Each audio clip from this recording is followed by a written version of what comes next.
Herokami TV. I'm Pio Canvas. I draw manga. I draw a lot of things. But I think I'd like to say that I made a lot of comics. About, I'm gonna say 2,000 pages by the time of this filming. Okay, so let's back up a second. I was 6 years old and I liked drawing. I could not help but draw. I didn't notice I was actually an artist or was trying to be an artist until someone said that you draw, you're an artist. So I think I'm an artist. I went to school and, well, let's back up again. I was born in Manila, Philippines, up until I was 7. Then we went to vacation in Disneyland in America, and I never came back. Not because of the mouse. But we'll get to that. So from 7 till, I guess, 20-ish, I was in the U.S. I got an art degree. I hope it's still useful. No. I got an art degree. I got an art degree in illustration, and while I was growing up, all I did was watch anime, draw, play video games, draw, sleep, draw. And it dawned on me that if you make comics, you are not only just drawing, you're telling a story, you're making worlds, you're making characters, you're doing something that exists in between all those 3 things. And the feeling of someone reading your work was unforgettable. So I kept at it. I like comics. I read comics. I read manga. The shelf is not all the manga I've read. So once I graduated, the job market in the U.S. was kind of dumpy. So I was in a cafe, went home, did drawings, went back to work, went home, did drawings. This grind went on until 2013, and I've been here for 7 years, and this is probably one of the better or best decisions I made in my life, thanks to my dad. So when I came here, we started a studio just because I guess my dad wanted to support me in something. It was called Team Nakama. We printed Nak. This is Nak. This was a thing printed back in, I want to say 2015, and this was done probably around the same year. And this is the 2nd edition prints.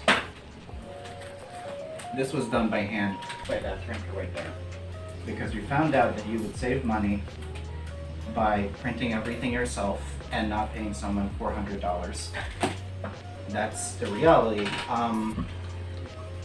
We're still struggling as a studio. If anything, if this studio was a corporation, it technically already failed. But if people are still drawing, if I'm still drawing, technically we're still active. And if I still need assistance to help me draw comics, then technically the studio is still in existence. And if we're still printing, then we still have a comic and we're still going. That's the kind of weird situation I'm in, but I like to believe that if you want to draw, you're an artist. If you're still making comics, you're a comic artist. And if you're making product, your studio is still going. Okay, so Nakama was a unique Japanese concept that, I mean, if you've read manga, if you read One Piece specifically, the relationship between Luffy and his crewmates are a mix between friendship and co-workers. Nakama is that very unique relationship in which you have a professional anchor to the person next to you. And I feel that that reflects the feeling very well here. I came here knowing that I wasn't any better in the States. But I could maybe help some people, you know, with if they wanted to pursue manga as a real thing, I could help with that. So that was the meaning behind Nakama. There was a lot of trust in that name. But at the same time, there's a lot of accountability, not like a friendship that could just be flighty or have no strings attached. So that's the studio.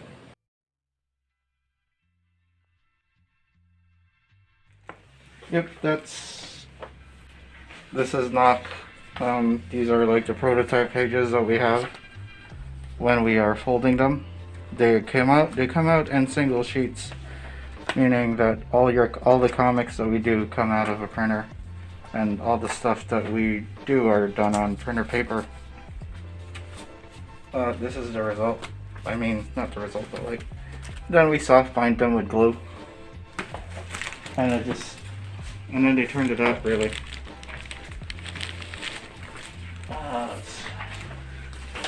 This is the first edition. This was done with newsprint. Actually, this one was done by a printing house and not by us. Yeah, we did. The moment we realized that printing, it took us like $600 to print like 10,000. We realized these numbers were kind of too big. So what we opted to do was just take a weekend to ourselves and do like a run of, what was it? I think the figure was 100 copies of each book.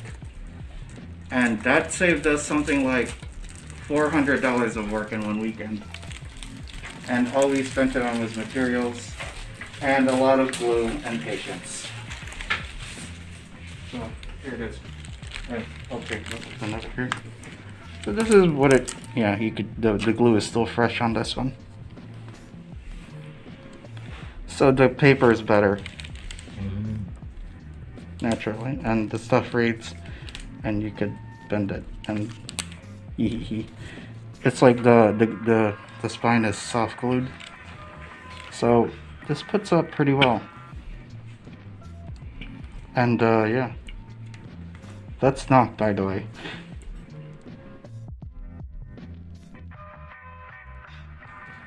So people think that, you know, you start the comics on the sketch stage, but they all start in these little funny things called thumbnails, also called names. That's the Japanese name for it. So in a nami, you can essentially plot out a story in really tiny images. You can get rid of things, you could rearrange them, you could essentially just add new details as they go. Here is the very first, I'm gonna say 2.5 pages for a story I'm about to do on Monday. And on Monday, I have to participate in a 24-hour comic, so that's gonna be fun. You're welcome to join that. So these were some scenes I sketched out for it.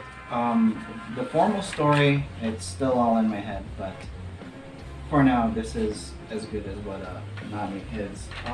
There's a couple more here. Wait, no, that's your stuff.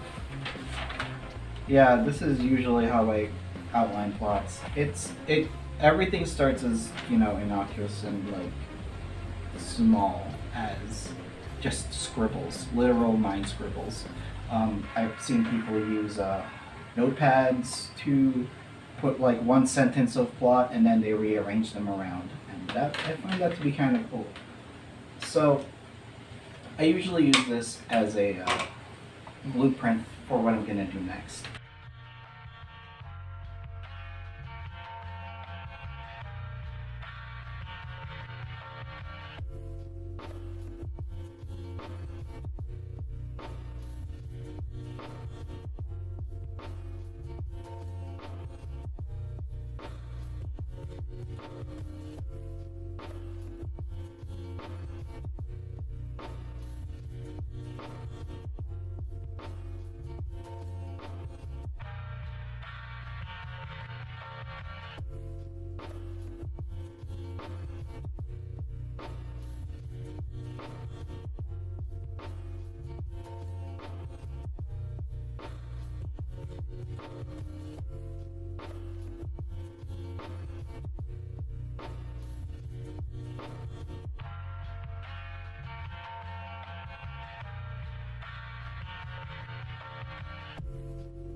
So, my one tip to you, as a person who has probably been not probably, actually is taking pills for clinical depression, I'm gonna tell you what my friend told me whenever I don't feel like drawing.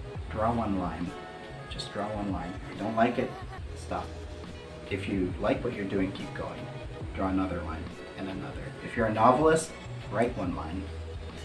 Alright, if you're a programmer or a game designer, write one line, okay? In your design book. That's it. That's all I will tell you. And if you have gotten past that point, I will be waiting on Enter Void, and I will fight you. I will fight you in comics. Yeah, hell yeah.